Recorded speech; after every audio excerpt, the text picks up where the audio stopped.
सज्जनों, महान तत्वज्ञानी जगत गुरु आदि शंकर जैसे प्रतिभाशाली ज्ञान योगी के वैदुष्यपूर्ण वाग वैभव का एक अनुपम प्रसाद सौंदर्य लहरी के रूप में परिलक्षित होता है। इस ग्रंथ रत्न में योग विद्या, अद्वैत मूलक तत्वज्ञान तथा मां महात्रिपुर सुंदरी के त्रयपुर सिद्धांत का तात्विक विवेचन इस ग्रंथ में हुआ है। यह ग्रंथ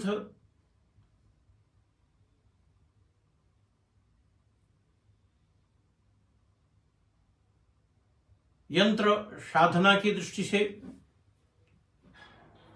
श्री विद्या साधना की दृष्टि से जहां अप्रतिम है, वहीं दूसरी ओर इस ग्रंथ में रस, औचित्य, ध्वनि के सभी आंतरिक पक्ष, अर्थ गौरव, भाषा सौष्ठव आदि पदे पदे श्लोकों में कूट कूट कर भरा है।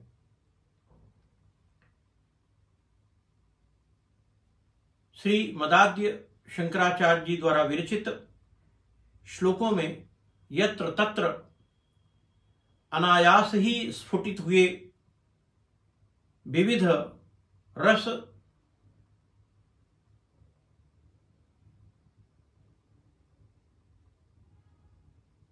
प्रस्रवित होते हैं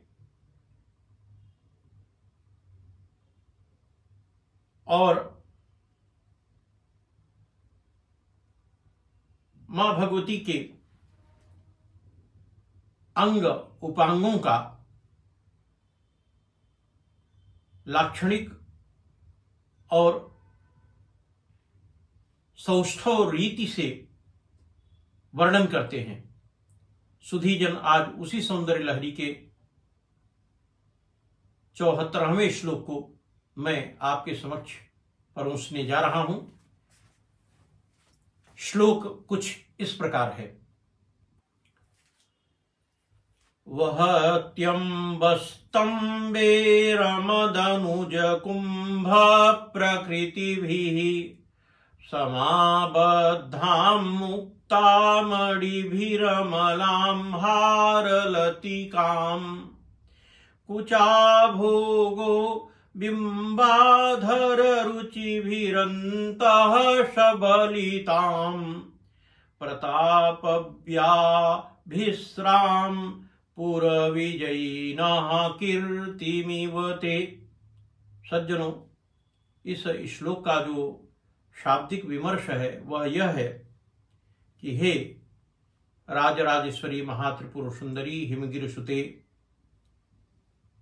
अम्बे, आपका विशाल कुचमंडल बिंबाफल के समान अधर की कांति के पड़ने से रंग बिरंगी बनी हुई तथा प्रताप से ओतप्रोत शिव जी की कीर्ति के समान गजासुर के गंडस्थल से उत्पन्न मुक्तामणियों से बनाई गई निर्मल हारलता को धारण कर रहा है।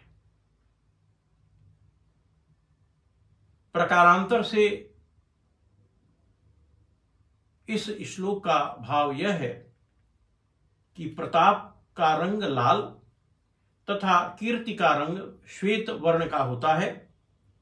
माना गया है विद्वानों द्वारा पार्वती का जो विशाल कुचमंडल है वह गजासुर के गंडस्थल से निकले हुए मोतियों की श्वेत माला को धारण कर रहा है,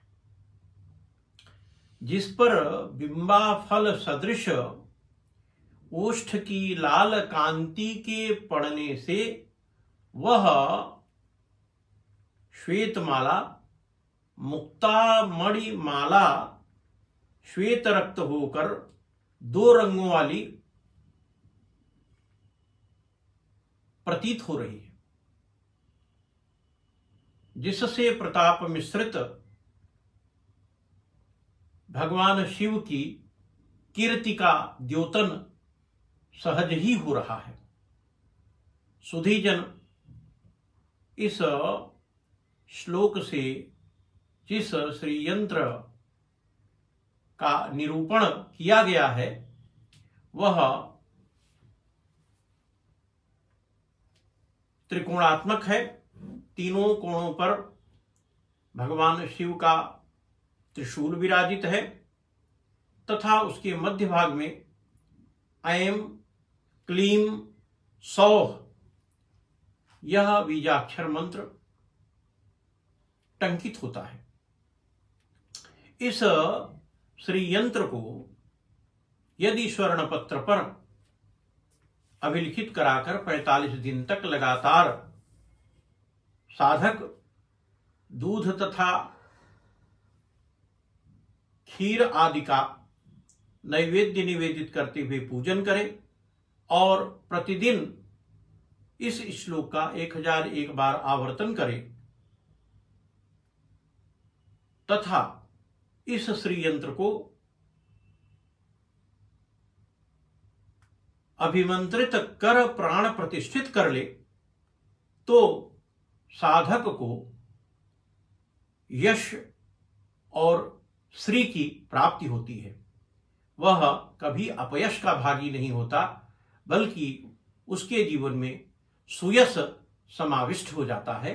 यह इस श्लोक का फलागम है, फलादेश है। धन्यवाद।